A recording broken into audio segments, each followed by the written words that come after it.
Facebook page খুলতে পারো হয়ে গেছে কোনো কাজ করলে নিয়ে যাই হ্যাঁ দাঁড়া একটু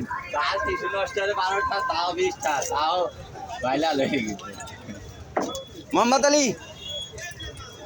আমাকে একটা রুটি দাও চার টকেটটা খাইয়েছি তাহলে কি বলবে হ্যাঁ আপনি ডিলান করেন আমরা করে দেবো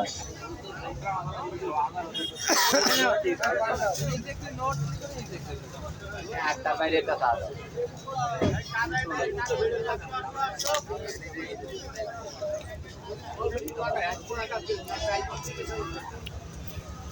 তোরা কি গল্প করিস বসে বসে দোকানদারি না আইডিয়া